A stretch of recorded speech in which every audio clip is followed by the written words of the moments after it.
American History and Foundation. What is past is prologue. This plaque sits right outside the National Archives, and it shows as a reminder that the past is prologue, and it gives an explanation for the present and the future.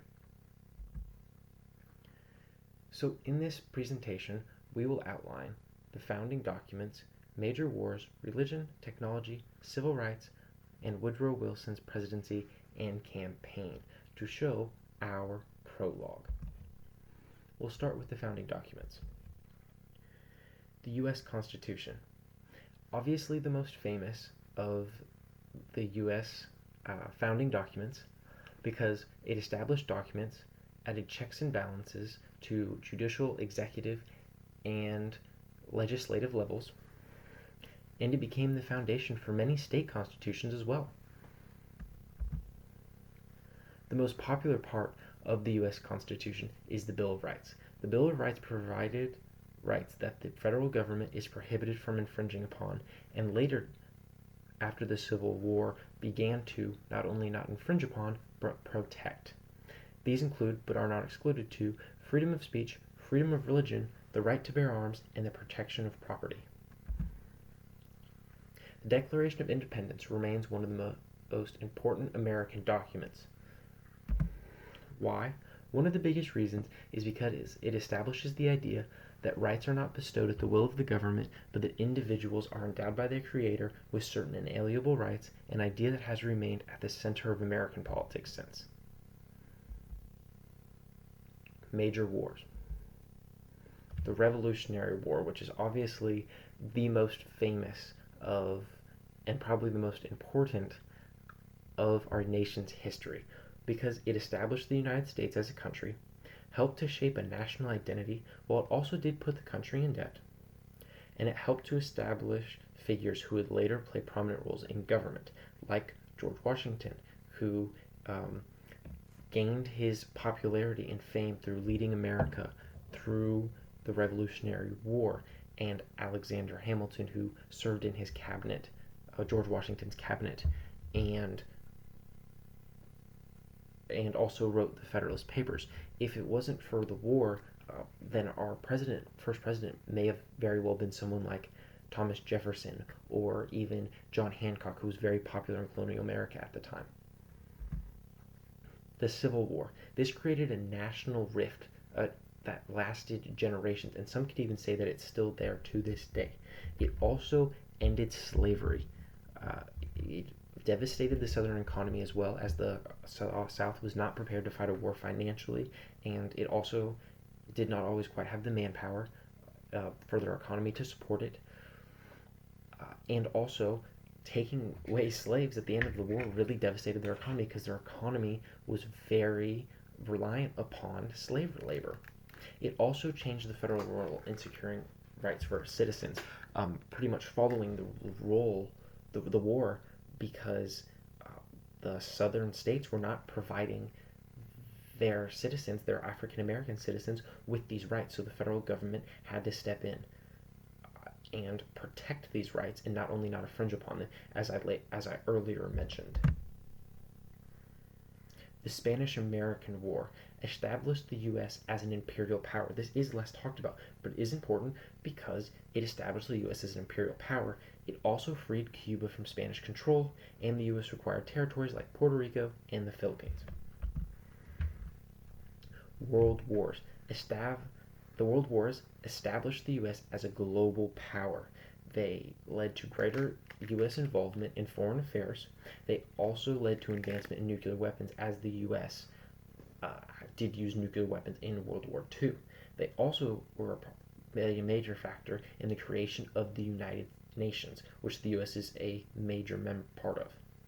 It also expanded the federal government. An example of this is during World War II, Woodrow Wilson actually enacted laws that would imprison people who criticized the U.S.'s involvement in the Great War. Eugene Debs is an example of this. He spoke out against World War I and was later imprisoned, although he was pardoned. Religion. Early religion in America. although mostly Christian, was incredibly diverse. There was not Catholics, there were different types of Protestants to Puritans and Lutherans, and many more. They played a role in federal, state, and local government. We can see this even in the Salem witch trials. The reason that a lot of these laws existed was largely because of Christianity. It also laid a foundation for future generations that we still have to this day. Many of the beliefs that we have are because of the foundation laid by our founders.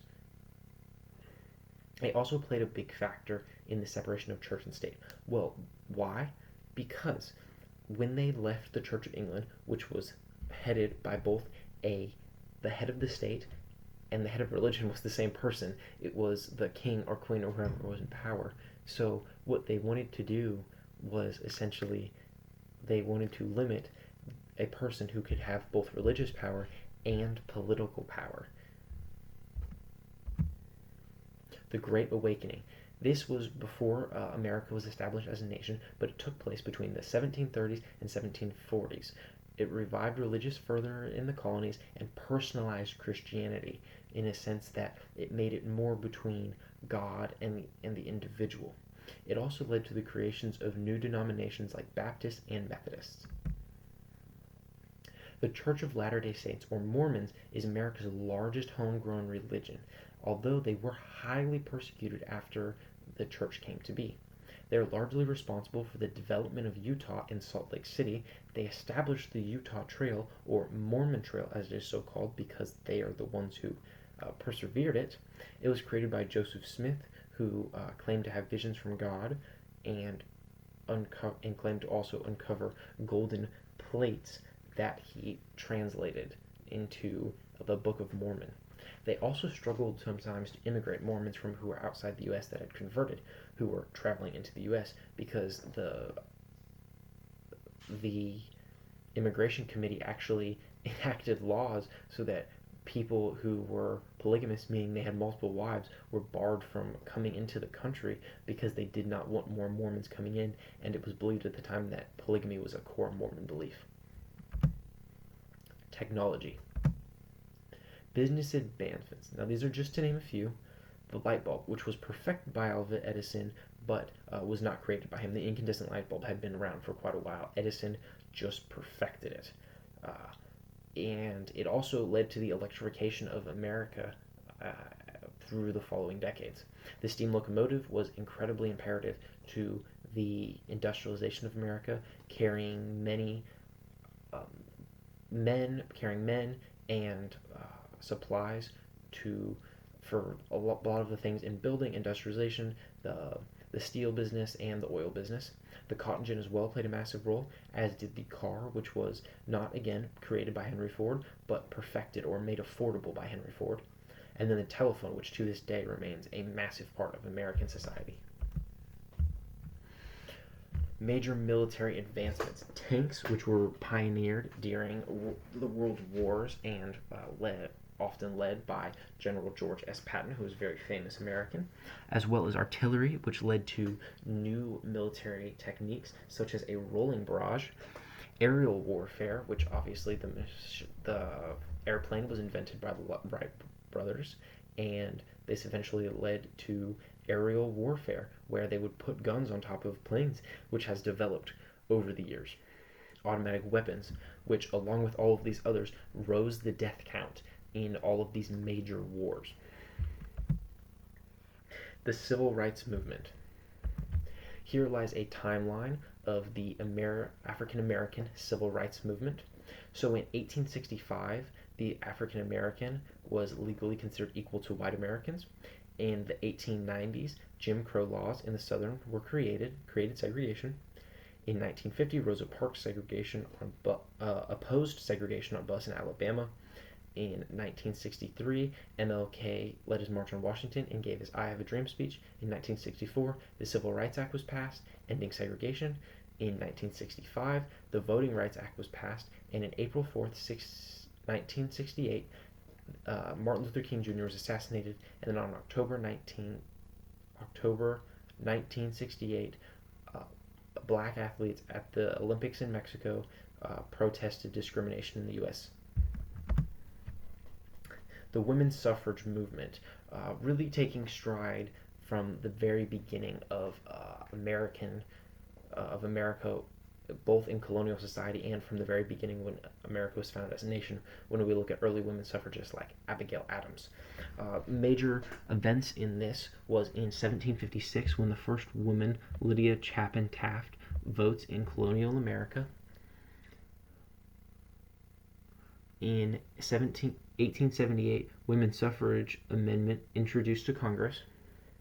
In 1920, the 19th Amendment is ratified and women receive the right to vote. Woodrow Wilson presidency and campaign. One of the most infamous presidential elections in U.S. history. Why? Because it was President Teddy Roosevelt's Bull Moose campaign, the campaign when he was shot in the chest and still delivered a speech. He was obviously battled Woodrow Wilson for the presidency and lost.